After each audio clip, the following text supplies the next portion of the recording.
हे dear nursing student, welcome to the my YouTube channel again. आज आपण JNM रजिस्ट्रेशनसाठी लागणारं महत्त्वाचं कागदपत्र ते म्हणजे मेडिकल फिटनेस सर्टिफिकेट याच्याबद्दल सखोल माहिती जाणून घेणार आहोत. बघा मित्रांनो, JNMचं रजिस्ट्रेशन चालू झालेलं आहे. JNMच्या रजिस्ट्रेशनसाठी लागणारं महत्त्वाचं जे कागदपत्र आहे मेडिकल फिटनेस सर्टिफिकेट हे कसं काढायचं याची संपूर्ण माहिती आणि काय काय गोष्टी तुम्हाला कराव्या लागतील याची माहिती मी तुम्हाला सांगणार आहे.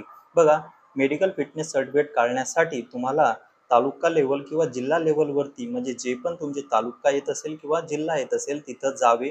तिथं गेल्यानंतर तुम्हाला तेथील सिव्हिल हॉस्पिटल म्हणजे ग्रामीण रुग्णालयाला भेट द्यावी लागेल. तिथं भेट गेल्यानंतर तुम्ही तेथे जाऊन 5 रुपयाची किंवा 10 रुपयाची चिठ्ठी काढावी लागेल.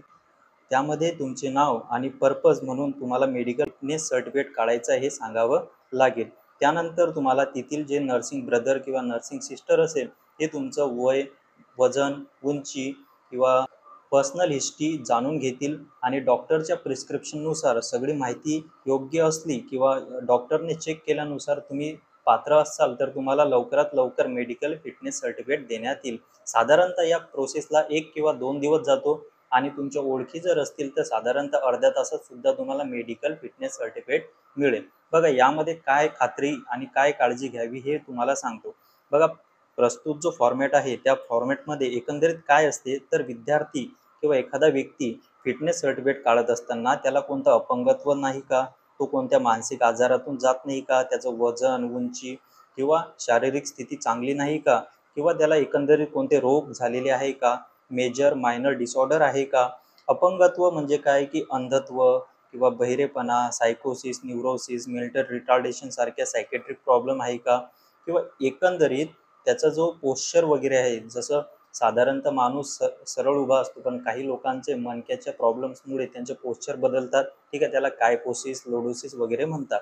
जेव्हा डॉक्टर या सगळ्या ज्या गोष्टी आहे ज्या या प्रिस्क्राईब फॉर्मॅटमध्ये दिलेल्या आहे याबद्दल जर तो ठीक असेल किंवा त्याला वाटत असेल की याबद्दल या व्यक्तीला किंवा या विद्यार्थ्याला काहीही प्रॉब्लेम नाही, तो मेडिकली फिट आहे, तर त्यानंतर तो प्रस्तुत डॉक्टर त्याच्या साईन आणि त्याचा रजिस्टर मेडिकल प्रॅक्टिशनरचा सील तिथं आणि रजिस्ट्रेशन नंबर तिथं लावतो आणि त्यानंतर तुम्हाला हे मेडिकल फिटनेस सर्टिफिकेट मिळते. साधारणतः 1 किंवा 2 दिवस याला जाणारच आहे. तर त्याकरिता जर JNMचं रजिस्ट्रेशन तुम्हाला करायचं असेल तर नक्की 1 किंवा 2 दिवसामध्ये अप्लाय करा आणि तुम्हाला सर्टिफिकेट मिळेल. कारण शेवटची तारीख आहे 19 जुलै.